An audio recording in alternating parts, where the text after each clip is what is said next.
বাবার আমার জেলে, একটা এলাকার জেলে নুজহাতুল মাদালিস কিতাবের ভিতরে আল্লাহর ওলি লিখে রেখেছেন, নুজহাতুল বাজিদ্দিন কিতাবের মধ্যে লিখে রেখেছেন, ফয়েদুল ফুয়াদ কিতাবের মধ্যে লিখেছেন, জামালুল আউলিয়ার ভিতর লিখে রেখেছেন। আল্লাহর ওলিগণ কি সুন্দর ঘটনা রেখে রেখেছেন। এরপরে ইমাম ইউসুফ নাবেহানি তার কিতাবের মধ্যে লিখে রেখেছেন পাগক্তর ভিতরে, জেলে মানুষ এমন একজন জেলে মাছ ধরে নিয়ে আসলো, মাছ ধরে নিয়ে এসে বিবিকে দেয়, বিবি রে এই মাছটা তুমি রান্না করো, আমি এটা বিক্রি করব না, রান্না করো। মাছ তেলের মধ্যে কেটে পেছে তেলের মধ্যে দেওয়ার পরে দেখা যায় যতগুলি কাটা দিয়েছে সবগুলি তেলের মধ্যে একা জমা হয়ে গেছে। মাছ কাটেন না আপনারা? 3 ফাল বা 4 ফাল দিচ্ছেন, কোনটা ডুম করেন, কোনটা ফিসকা মারেন, পিসা আছে না নেনজা নাকি কোন মাছের নেনজা একদিকে, ডুম একদিকে, তাই না, মাথা একদিকে, কত কাটা দেয়। মা বোনেরা কাটে সাইজ করে ফেলে একবারে চিলকা চামড়ি তুলে, তাই না, উপর থেকে আঁশ মাছ সব তুলে সাফ করে, না গেলে খাওয়া পারবেন। সব কিছু কমপ্লিট করেছে জ্বালানি করে, মাছ তেলের মধ্যে ভাজবে। যেই মাত্র তেলের মধ্যে দিয়েছে, তেলের মধ্যে দেওয়ার সাথে সাথে প্রত্যেকটা পার্ট জোড়া লাগছে। জেলেনি কয় না কি ঘটতেছে, কাটলাম না নিজের হাতে, এটা আবার একটা হয় কেন? যেই মাত্র তেলের মধ্যে টকবক টকবক করতেছে, এই টকবক করা তেলের মধ্যে মাছটা জীবনী শক্তি পেয়ে গো, পানিতে যেমন মাছ সাঁতার কাটে, তেলের মধ্যে সাঁতার কাটা শুরু করে দিল। তেলের মধ্যে সাঁতার কাটতেছে মাছ। জেলেনি কয় কি এটা কি মাছ, কোন দেও দত্তক ধরে নিয়ে আসলো, রান্না করি তেলের মধ্যে, ভাজা তেলের মধ্যে ভাসতেছে, তাও আবার সাঁতরায়। জেলে ডাক দিয়েছে, জেলে মাছ কি এটা, কি মাছ? জেলে তো আশ্চর্য হয়ে গেছে। জেলে আশ্চর্য হয়েই আশ্চর্যজনক ভাবেই জিজ্ঞাসা করতেছে, যেই মাছ কাটা মাছ জোড়া হয়, তেলের মধ্যে টকবক করা তেলের মধ্যে ভাসে, এই মাছ কি দেখি তো, জিজ্ঞাসা করে দেখি, হ্যাঁ মাছ ভাসিস কেন তেলের মধ্যে? মাছকে জিজ্ঞাসা করতেছে জেলের ভাষা, জেলের ভাষা জিজ্ঞাসা করে। আহা, মাছ বলে, জেলের যেখান থেকে তুমি আমাকে ধরেছ ওই জায়গাতে প্রতি সকাল বিকাল একজন আল্লাহর ওলি গুনগুন গুনগুন করে রে জেলে আমার নবীর উপর দরুদ পড়ে। ওই আল্লাহর ওলির দরুদ বড় মজা লাগতো রে জেলে। দরুদ আমি শোনার পর আমি দৌড় দিয়ে আসি, নির্দিষ্ট টাইমে আমি আল্লাহর ওলির মুখের দরুদ সালাম পড়া শুরু করি। শুনতে শুনতে জেলে আমিও আমার আল্লাহর হাবিবের প্রতি দরুদ সালাম পড়া শুরু করেছি। দরুদ সালাম পড়তেছিলাম, এই অবস্থায় তুমি আমাকে ধরেছ, কিন্তু আমি তো দরুদ সালাম পড়তেছিলাম, তুমি তো বুঝতে পারো নাই। তোমার জেলেনি কাটলো, তখনও দরুদ সালাম পড়তেছিলাম, তুমি বুঝতে পারো নাই। জেলে মাছে যখন আমাকে কারায়ের ভিতর দিল, আমি আমার নবীর উপর দরুদ সালাম পড়ছি, আমার আল্লাহর দয়া দিয়ে নবী দরুদের বিনিময়ে আমাকে জীবনী শক্তি দিয়েছে।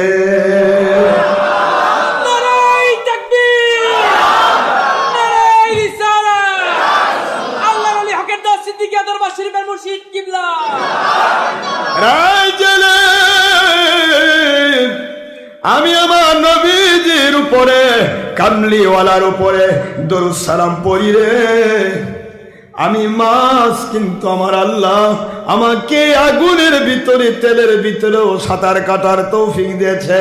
আমি এখনো মরি নাই। জেলে বলে এ কেমন কথা, নবীর দরুদ মানুষকে জীবনী শক্তি দেয়। এই জন্য হযরতে ওমর রাদিয়াল্লাহু তাআলা বললেন, মান আযযামা মাউলিদান নবী সাল্লাল্লাহু আলাইহি সাল্লাম কানা আহইয়াল ইসলাম। যে ব্যক্তিগুলি আমার নবীজির উপর দরুদ সালামকে প্রাধান্য দিল, অর্থ সময় ইসলাম ব্যয় করলো, ওই মানুষগুলিকে আমি আল্লাহর নবীর সাহাবী হযরত আমিরুল মুমিনিন ওমর ফারুক বলে গেলাম, ওরা ইসলামটাকে জিন্দা করার সওয়াব পাবে। কারণ দরুদ সালামের মধ্যে আমার মালিকের দয়ায় জীবনী শক্তি রয়েছে। আল্লাহর হাবিব বলেন, ইন্নাল হাসানাতা ইউযহিবনাস সাইয়্যাত।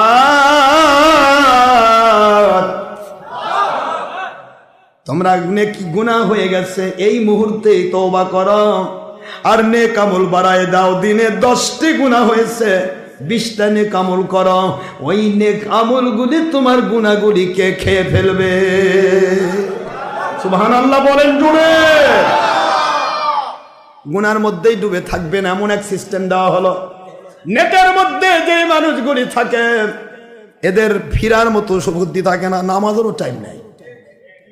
ঢুকছে তো ঢুকছে, 12 ঘন্টা চলে যাচ্ছে, চার্জ চলে যায়, তাও আর চার্জ দিয়ে থই, ঢুকে দিয়ে থই, থাক চার্জ ধরে দেখতেছি। আল্লাহ কয়, তোর চোখের মধ্যে আমি যে লেন্স পাওয়ার দিয়েছি, এই লেন্স পাওয়ার আলো সহ্য করার ক্ষমতার কিছু লিমিট পাওয়ার আছে। এই আলো যে তুমি দেখছো, এই আলোর ভিতরে কতগুলি মারাত্মক রশ্মি আছে, যেটাকে এর আগে বলা হতো, আপনারা জানেন টিভির যেই গামা রশ্মিটা, কথা বোঝেন না আপনারা? গামা রশ্মি যেটা রঙিন যখন হয়, সাতটা কালার যখন একত্রিত হয়, তখন এর ভিতর থেকে একটা গামা রশ্মি নামক একটা খারাপ রশ্মি বের হয়। এই রশ্মিটা লেন্সকে ধ্বংস করে, মানুষের চোখের ভিতরে গ্লোকোমা তৈরি করে দেয়।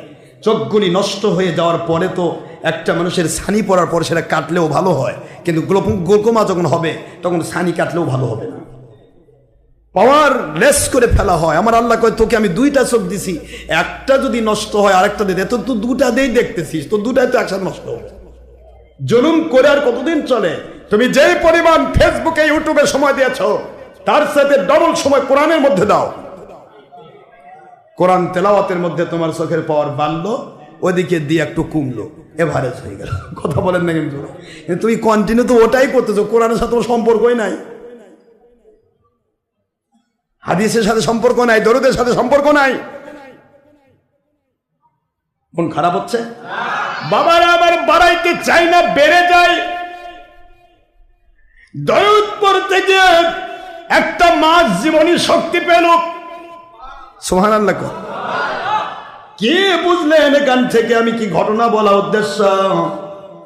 ঘটনা বলা উদ্দেশ্য নয়। এই ঘটনা থেকে বুঝতে হবে, একটা মাস একজন আল্লাহর ওয়ালির সোহবত পেয়ে, দরুদ সালাম দিয়া জীবনী শক্তি পেয়ে মাস হিসেবে আল্লাহ পাক কুদরত দেখালেন।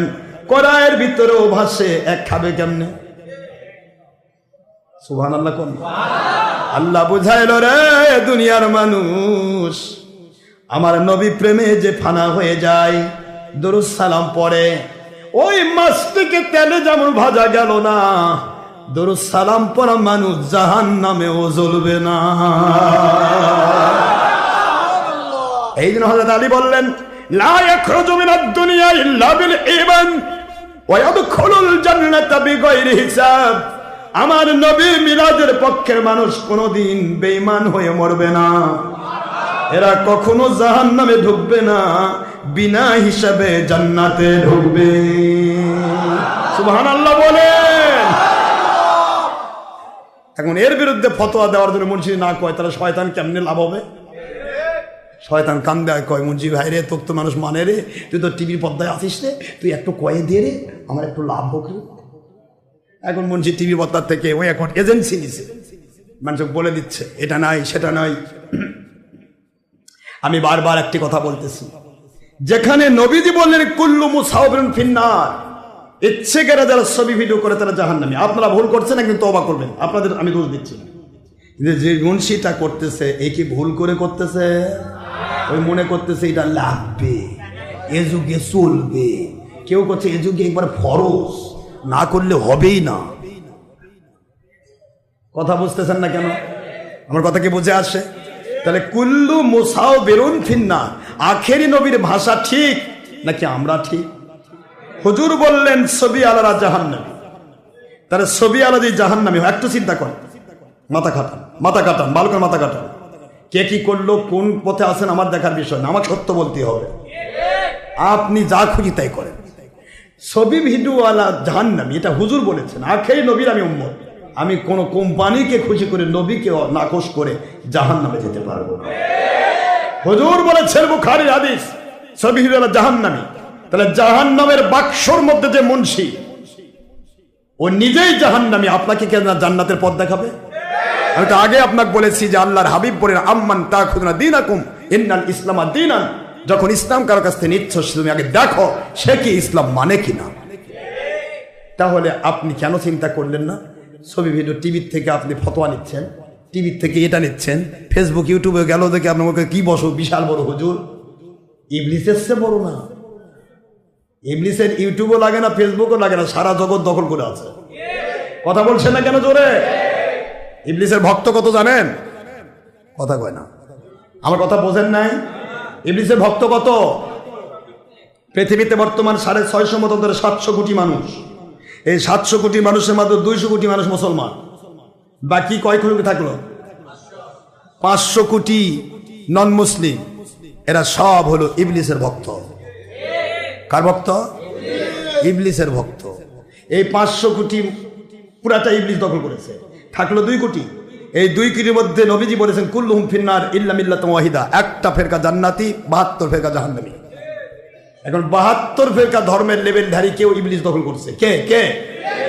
একটা ফেরকা জান্নাতি। তাহলে ইবলিসের ভক্ত কত? এখন আপনি ভাবতেছেন বাপ রে, এত ভক্ত, এত ভিউয়ার, এত সাবস্ক্রাইবার, কোটি কোটি মানুষ। কোটি কোটি মানুষ হলে হবে না, কোটি কোটি মানুষ কি আল্লাহওয়ালা কিনা দেখতে হবে। হারামের ভিতরে কখনো হালাল পাওয়া যাবে আব্বা? আপনি 100 মণ দুধ ছেড়ে দেন, ওই দুধের মধ্যে খেয়াল করেন 100 মণ দুধের একটা ভাণ্ড, তার মধ্যে 100 পরিমাণ একটু পায়খানা ঢালে দিলেন, হ্যাঁ, আদা সরাকে একটু পেশাব দিলেন, দুধ তো বাড়াবেই না, আগে নষ্ট। ওটা নষ্ট হওয়া লাগবে, এমনি নষ্ট হয়ে যাবে। আপনি যত কিছুই করেন মনে রাখবেন, একটি কথা মনে রাখেন, পেশাব আর পায়খানার ভিতরে রসগোল্লা, এশিয়ার রসগোল্লা প্যাকেট ফেলে দিয়ে এই পেশাব থেকে তুলে রসগোল্লা খাওয়া যত মজা, তার চাইতে বেশি মজা হলো টিভির থেকে ইসলাম নেওয়া। আস্তাগফিরুল্লাহ বলবেন না? কারণ পেশাব পায়খানা হারাম, টিভিও হারাম, থেকে হারামেরই গন্ধ বের হয়। পায়খানার থেকে মধুর গন্ধ বাড়ায় না, খালি ভালো ভালো গন্ধ বাড়ায়। বিড়ি খোরের বিড়ির থেকে বিড়ি গন্ধ বাড়ায়, আতর আলার থেকে আতরের গন্ধ বাড়ায়।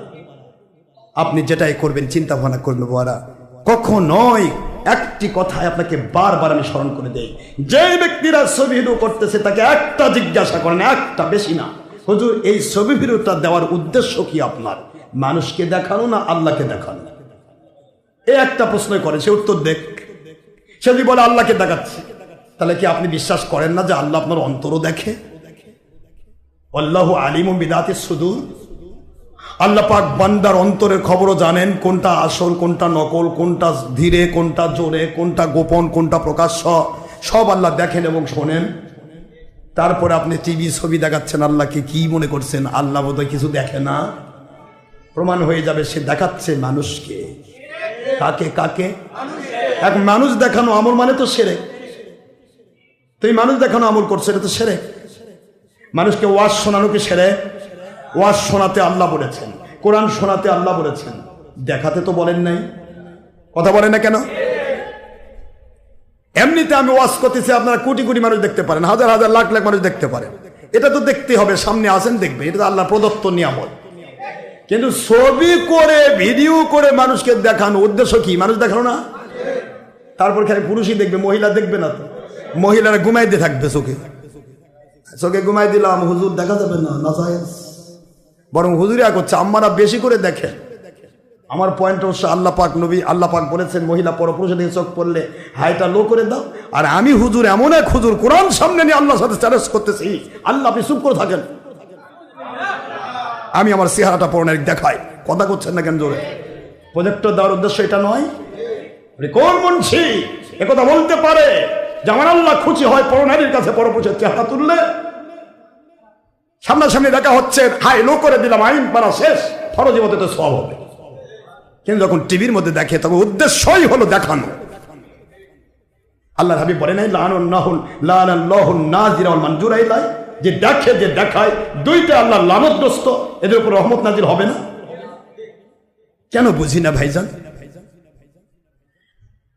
বাবাদের আমার ইহুদির বাচ্চারা আজকের কলেমা ওল্ড টেস্টামেন্টে ওরা যদি লিখে রাখতো লা ইলাহা ইল্লাল্লাহ মুহাম্মাদুর রাসূলুল্লাহ সাল্লাল্লাহু আলাইহি সাল্লাম, ইহুদি আর ইহুদি থাকতো না, উম্মতে মুহাম্মদীর মুসলমান হয়ে যেত। ওরা মুসলমান না হওয়ার একটাই কারণ, শুধু আখেরি নবীটা বাদ পড়ছে। কথা বোঝেন নাই নাকি? খ্রিস্টানদের কালেমায় লা ইলাহা ইল্লাল্লাহ, ঈসা রুহুল্লাহ আলাইহিস সালাম নিউ টেস্টামেন্ট খোলেন, পাবেন আপনি সেখানেও একই কথা, আখেরি নবীর নাম নাই, ঈসা রুহুল্লাহর নাম লিখে রাখছে। আল্লাহ বললেন ঈসা রুহুল্লাহ নিজেই তো আখেরি নবীর কাছে বায়াত হওয়ার চান্স পেলেন না, ইমাম মাহাদির কাছে বায়াত হবেন। আর সেই বায়াতের কানেকশনটা আমি হাত বাই হাত নবী পর্যন্ত পৌঁছাবো, আর নবীজির হাতে হাত পৌঁছাইয়া দিয়া আখেরি নবীর উম্মতের মর্যাদা নবে ধন্য করব।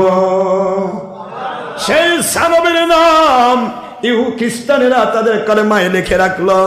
আল্লাহ বুঝাচ্ছেন কবুল হলো না, যেই মাত্র আখেরি নবী বাদ দিয়েছিস তোর ঈমান বাতিল। সুবহানাল্লাহ কোন?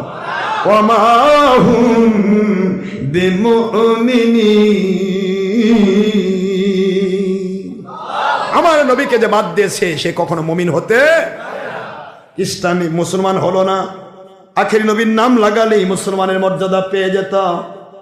আপনি বাংলার জমিনে হিন্দু ভাইয়েরা আছে, দর্শন মধ্যম মুক্তি ওম পদ্ধতি লাইলং ইল্লাতিং মুহাম্মাদুর রাসূলুল্লাহ ওম শান্তি ওম শান্তি ওম শান্তি কলির কলকি ওম। ভগবত গীতা, ঋগ্বেদ, সামবেদ, অথর্ববেদ, চতুর্বেদ, এরপরে আপনার ত্রিপিটক, প্রত্যেকটা ইয়াতে একটা কলাম পাবেন, একটা তাদের ভাষায় হলো মন্ত্র। তাদের ভাষায় কি? তাদের কথা কর না কি মন্ত্র। দুনিয়াতে আখিরাতে কবরে ত্রিলোকে যদি বাঁচতে চাও, নাজাত পেতে চাও, লাইলং ইল্লাতি ইল্লাহ মুহাম্মাদুর রাসূলুল্লাহ, আল্লাহ ছাড়া কোনো মাবুদ নেই, মুহাম্মদ সাল্লাল্লাহু আলাইহি ওয়াসাল্লাম আল্লাহর বান্দা ও রাসূল। সুবহানাল্লাহ কোন? কলির কলকিয়ম, মুহাম্মদের মতো মানুষ পৃথিবীতে কোনোদিন কেউ আসে নাই, মুহাম্মদের মতো মানুষ কিয়ামত পর্যন্ত আর কেউ আসবে না। আল্লাহু আকবার বলে। কত খারাপ হয়ে যাচ্ছে আমরা দেখেন তো। বর্তমান সময়ে টিভির মুন্সিরা, বর্তমান সময়ে ওহাবি খারেজি মুন্সিরা কি কয়? কই মুহাম্মদ সাল্লাল্লাহু আলাইহি ওয়াসাল্লাম আমাদের মতো মানুষ। কোরআন সামনে বলতেছে আমাদের মতো মানুষ, আর হিন্দু শাস্ত্রে করছে নবীর আখেরি নবীর মতো লোক মানুষ আর কেউ আসে নাই কখনো। এটা হিন্দু তো ভালো, তার সেই ভালো নাকি? হিন্দু তো খারাপ, আর সে হিন্দু ভালো।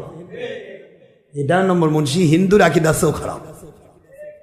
ইহুদির কালমাত তাও মুসা নবীর নাম আছে, অর্থাৎ মোহাম্মদের নাম নাই, মুসারও নাম। মুসা নবীর নাম থাকলে তাও ইহুদি কইতাম, এটা ইহুদি সেও খারাপ। কথা কথা দেখেন, খ্রিস্টানের কালেমায় ঈসা রুহুল্লাহর নাম আছে, ঈসা রুহুল্লাহর নাম বাদ দিয়ে আখেরি নবীর নাম দিলে মুসলমান হতো, আখেরি নবীর নাম দেয়নি, ওরা খ্রিস্টান হয়েছে। তো এদের নামে যদি খ্রিস্টান ইহুদি ঈসা নবীর নাম থাকতো তাও তো বলতাম খ্রিস্টান। কিন্তু ঈসা নবীরও নাম নাই, মুসা নবীরও নাম নাই, আখেরি নবীর নাম তো নাই, লা ইলাহা ইল্লাল্লাহ আর নাই। তাহলে এটার চাইতে খ্রিস্টান ভালো, এটা খ্রিস্টানের চেয়েও খারাপ। ঠিক আছে না? কথা করছেন না? এই জন্য বগল তলায় যে 2 নম্বর মাবুদ নে ঘোরে, তাই আজকে এই ওহাবির বাচ্চারা টিভির পর্দায় বোঝাচ্ছে কই লা ইলাহা ইল্লাল্লাহ মানে আল্লাহ ছাড়া কোনো সত্য মাবুদ নাই। তার মানে আল্লাহ ছাড়া মিথ্যা মাবুদ মেলা আছে, আমরা বগলের তলে ধুইছি। থাক, আল্লাহ ছাড়া কোনো মাবুদ নেই, ইবাদত করার মতো কোনো ব্যক্তি নেই, কোনো সত্তা নেই, একমাত্র কেবলমাত্র আমার মালিকই একমাত্র মালিক। তিনি ছাড়া কোন প্রকার ইবাদত পর যোগ্যতা কারণে এই কথাটাই হবে লা ইলাহা ইল্লাল্লাহর অর্থ। আর এরা লাগালো কি সত্য মাবুদ। সত্য মাবুদ নাই আল্লাহ ছাড়া, তবে মিথ্যা মাবুদ মেলা আছে, যেগুলো আমার 22টা পকেটেই রাখি দিই। থাকেন মাবুদেরা থাকেন আপনারা, তবে আল্লাহ ছাড়া সত্য মাবুদ আর কেউ নেই। কথা কি বুঝতে পেরেছেন? এই জন্য আসুন, আমি শুধুমাত্র এই রমজান মুবারকের আগে আপনাদেরকে একটু টাচ দিয়ে দিলাম। রমজান মাস আসার আগে আমরা নিয়ত করে নেব, আমরা রমজান মাসের পূর্ণ রোজাটা রাখবো ইনশাআল্লাহ। বলেন, আমরা তারাবির নামাজটা পড়ব, কোরআন শরীফ তেলাওয়াত করব। ঠিক আছে বাবারা? খতম তারাবি না পড়লে কোনো সমস্যা নেই, তবে সুন্নাত তারাবি পড়বেন, সূরা তারাবি পড়েন, আপনি বাড়িতেই খতম করেন, অসুবিধা আছে? এই খতম তারাবি পড়ে যাবেন, এই হাফেজ 3 লাইন ছাড়বে, ও হাফেজ 5 লাইন ছাড়বে, ওরা আর মন্ত্র দিয়ে কুশ না দেন, কুশ না যান, লোকমা যান দেশ না, কথা কন না কেন, লোকমান যান দেশ না, লোকমা দেশ নাই, ওই কয় পাতা পার হয়ে গেছে আল্লাহ জানে। আপনি খেলে মশা মারতেছেন আর খতম তারাবি শুনতেছেন। আল্লাহ কয় যে একটু নামাজটাও হতো তাও তো হলো না রে, তো শুনার তুই তো কোরআনও শুনলি না, মশাও মানলি, নামাজও তো হলো না, কথা কন না কেন? সূরা তারাবি খাস সুন্নাত মনে থাকবে। খতম তারাবি উত্তম হবে কার জন্য? যারা পরিপূর্ণ শোনে এবং এমন ইমামের পিছনে নামাজ পড়ছে যেই ইমামটার আকীদা খারেজি আকীদা নয়। এখন খারেজি আকীদা ছাড়া হাফেজ পাওয়া খুবই কঠিন।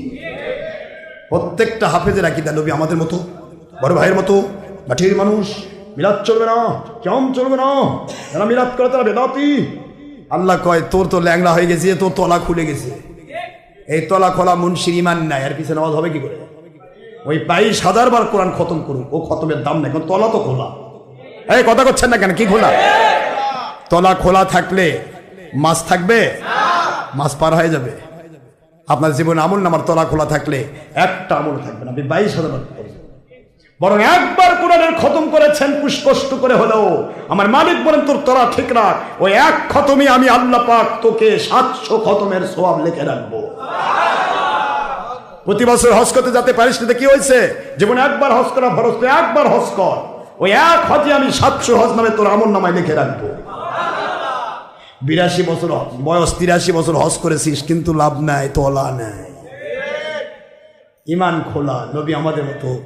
এই জন্য আসেন, আল্লাহ পাক আমাদের সবাইকে সত্য ইসলাম বোঝার তৌফিক দিন, মানার তৌফিক দিন, আল্লাহর সন্তুষ্ট করে চলাতে। এই যে সময়টা দিলেন, 1:30টার মধ্যে নামাজ হবে, আমি আপনাদের কষ্ট দিচ্ছি? আগামী দিন থেকে চেষ্টা করব। আপনাদের অনেক কষ্ট হয় বুঝছি, খালি কষ্ট হয়, মনে মনে ভাবেন যে হুজুর ছাড়েই না, তো হুজুরে কি ঠেকা না ছাড়া? এতক্ষণ যে আমি ওয়াজ করলাম, এর মূলে কি আমার কোনো ইন্টারেস্ট? চিল্লা চিল্লির ক্যালোরি ক্ষয় হয় না? এর জন্য কি 10 টাকা চাইছি নাকি আপনাদের? ওই বাবা আমাকে মাস অন্তর 100 টাকা বেতন দিয়েন, কোন তো আছে মাথা পিছু? আপনি হাদিয়া যদি আল্লাহ রাস্তায় দেন কিছু, সেটা আল্লাহ রাস্তায় ব্যয় হচ্ছে, এটা আপনার ব্যাংকে আপনার অ্যাকাউন্ট থেকে যাচ্ছে, এটা আপনার ব্যক্তিগত ব্যাপার। কিন্তু এই মসজিদ থেকে কোনোদিন আপনার কাছ থেকে বলা হয়েছে ইমামের বেতন 500 টাকা মাসে দাও? হ্যাঁ, তাহলে আপনি আমাকে গাল দিচ্ছেন কি আব্বা? আমার ভালো ভালো মুড়িদেরা মনে মনে ভাই বুঝু সারে না, বিয়া খাবার যাবো, বিয়া খাবার যা খালি বেরিয়ে সাথে এক করবে, তোর কি বিয়া হলো? গেলি শোন মোস্তাহাব আমল করবে, যারা ফরজ তরফ করে কবিরা গুণা করে বাইরে আসলে কি লাভ? আমার এখানে মোস্তা প্রতিটা মুহূর্ত সোয়াব। এক জামান আশ্রবতে বাউলিয়া বেহতরাজে সাত চলে তো বেরিয়া। ডক্টর আশরাফ সিদ্দিকী শুধু নয়, যে কোনো হক্কানি আল্লাহর ওলি, যে ব্যক্তি আল্লাহকে মানার মতো মানবে, সত্যের উপর চলবে, সত্য ছাড়া কারোর সাথে মিথ্যার সাথে ব্যয় করবে না, এই ব্যক্তির সাথে আপনি সময় কাটান 1 ঘন্টা, আল্লাহর হাবিবের হাদিসকে মন্থন করে বলা হচ্ছে তাকে 100 বৎসরের বেরিয়া কবুলযোগ্য নফল নামাজের চেয়ে উত্তম বদলা দেওয়া হবে। এগুলা শয়তান চায় আপনার জীবনে গুনাহ মাফ হতে পারে। যে কোনো মুহূর্তে একটা মাসলা শিখলেন, 1000 রাকাত নফল নামাজের চেয়ে উত্তম বদলা দেবে। এখন এই জিনিসগুলি শুধু আমি না, আমার মহাশত্রু যদি কোরআন সুন্নাহ মোতাবেক চলে, তার কাছে গেলে এটা পাবেন। কথা কি বুঝতে পেরেছেন? কিন্তু কোরআন সুন্নাহ মোতাবেক না চলে, আমি যদি না চলি, আমার কাছে আসলেও কিছু পাবেন না, অসম্ভব। আজকাল তাসাউফের নামে আমার গতকালকে একটা চিঠি দিছে, আমার মেসেজ দিছে, আমার SMS করছে এক এলাকা থেকে, হুজুর পীর সাহেব, এক মহিলা, আম্মা জান হয়তো শুনতেছে, আম্মা আওয়াজ শোনান বেশি করে, পীর সাহেব মহিলার সাথে কোলাকুলি করে। সে মহিলা আমার কাছে এসএমএস করছে, হুজুর আমাকে হুজুর তো কোলাকুলি করে, আপনি তো কিছুই করেন না, তাহলে আমরা নবীর সাথে নবী কেমনে পাবো? ধোকাটা কোথায়? ধোকাটা কেমন? ইবলিস শয়তান কিভাবে দখল করতেছে দেখেন। আস্তাগফিরুল্লাহ। মহিলা এসএমএস করে আমার কাছে, এত স্পর্ধা। হুজুর আপনাকে দেখাই যায় না, আমরা দেখাই পাই না, অমুক পীর সাহেবের কাছে গেছিলাম, তাই তো কোলাকুলি করে। আমি উত্তর দিলাম, লিখলাম আমি, আম্মা জান, আল্লাহর হাবিব যেখানে, হুজুর পাক সাল্লাল্লাহু আলাইহি ওয়াসাল্লাম যেখানে বলেন অন্ধ সাহাবী আব্দুল্লাহ ইবনে উম্মে মাকতুম, তাকে আল্লাহর হাবিব বললেন, তিনি আসলেন, তার স্ত্রীদেরকে পর্দা করতে বললেন, দেখা করতে বললেন না, দেখা করার সুযোগ দিলেন না। আম্মারা আমাদেরকে শেখানোর জন্য বললেন, সহিহ মুসলিমের পাকা সহিহ হাদিস, আম্মা জান বরগণ বলেন, হুজুর উনি তো অন্ধ, উনি দেখতে পাবেন না। মন খারাপ হচ্ছে আপনাদের? পাশাপাশি না দূরে আছে উনি? উনি তো দেখতে পাবেন না, উনি তো অন্ধ। হুজুর তাও কি পর্দা করা লাগবে? হুজুর উনি অন্ধ, আপনারা তো অন্ধ না। এই হাদিসটা মুন্সি আর পীর সাহেবরা বগলের কোন তলায় লুকে রাখছে? এই হাদিসটা বোঝে না? হাদিস লুকে রাখছে বগলের তলে। কেরে একটা অন্ধ সাহাবী, নবীর স্ত্রী, উম্মতের মা, তার সাথে দেখা করতেছে না নবীজির সামনে, আর তুমি কোন পীর সাহেব, তুমি মুড়িদের সাথে বলে কোলাকুলি করো? জাহেল পীর সাহেব। আবার মুরিদ কি, এটা কি ধোকা দেয় দেখেন, আমার মুরিদদের ধোকা দেয়। এই কিছু 1.5 নম্বর মহিলা আছে, এই বিভিন্ন দরবারের কাছে যায়, দরবারে যায় খেলে ন্যাংটামি করে, আর আমার মহিলাদেরকে ধোকা দেয়। আপনারা কেমনে পাবেন? পীর সাহেব তাকে নিনি, পীর সাহেব কোথায়? আল্লাহ নবী কেমনে সুপারিশ পাবেন? আল্লাহ নবী মানেন, দরুদ শরীফ পড়েন, কোরআন শরীফ পড়েন, নামাজ কালাম পড়েন, আল্লাহকে না দেখে যেমন বিশ্বাস করেছেন, নবীকে না দেখে যেমন বিশ্বাস করেছেন, পীর সাহেবকেও না দেখে বিশ্বাস করুন। এটাই আপনার জান্নাতের ওসিলা, এটাই নবীর দিদারের ওসিলা, এটা আল্লাহর দিদারের ওসিলা।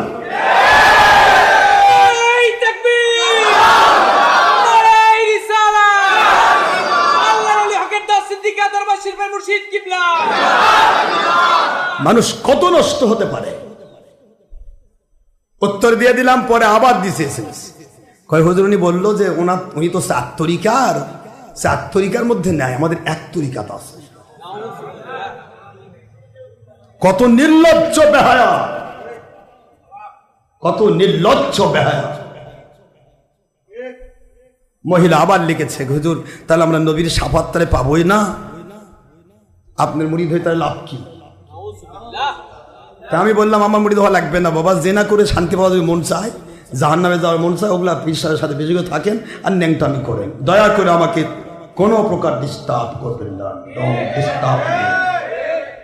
তারপর মহিলা উঠেছে। কত নির্লজ্জ পীর! আর এই নির্লজ্জ বেহায়া পীর যদি আমার দুশ্মনী না করে, তাহলে আমি হক হবো কি করে? এই নির্লজ্জ বেহায়া আমার বিরোধী। এই বেহারা চিন্তা করে কে আমাদের বেহামি তো ধরা পড়ে যাচ্ছে। এই বেহারা কিছু মহিলা পাঠায় দেওয়ার মহিলা মহলে, যে মহিলারা পর্দার অন্তরাল থেকে রেডিও লাইভে ওয়াজ শুনে, পীরক দেখাই পাও না, তোমরা আমার নবীকে দেখবা কেমনি? তাই তো নবীকে যারা দেখেনি তারা বোধহয় জান্নাতে যাবে না। আস্তাগফিরুল্লাহ। আল্লাহ আমাদের বোঝার তৌফিক দেন। আল্লাহ পাক সবাইকে সত্য ইসলামের উপর কবুল করুন, সবাই আমিন। ওয়া আলাইনা ইল্লাল বালাগুল মুবিন, হাদামা ইনদি মানফাত ওয়া মা ইনদাল্লাহি রাসূলি সাল্লাল্লাহু আলাইহি ওয়াসাল্লাম। সুবহানাকাল্লাহুম্মা ওয়া বিহামদিকা আশহাদু আল্লা ইলাহা ইল্লা আনতা আস্তাগফিরুকা ওয়া আতুবু ইলাইকা। যদিও আমাদের টাইম আল্লাহর হাবিবের সহিহ হাদিসের ভাষায় আসর পর্যন্ত টাইম, তারপর আমি চেষ্টা করব আগামী জুমা থেকে 2টার মধ্যে নামাজ শুরু করব ইনশাআল্লাহ। কোন না দেখেন না, কথা কয় না, ইনশাআল্লাহ বলেন। চেষ্টা করে দেখি না পারি কিনা। আচ্ছা, বহুদিন তো চেষ্টা করতেছি।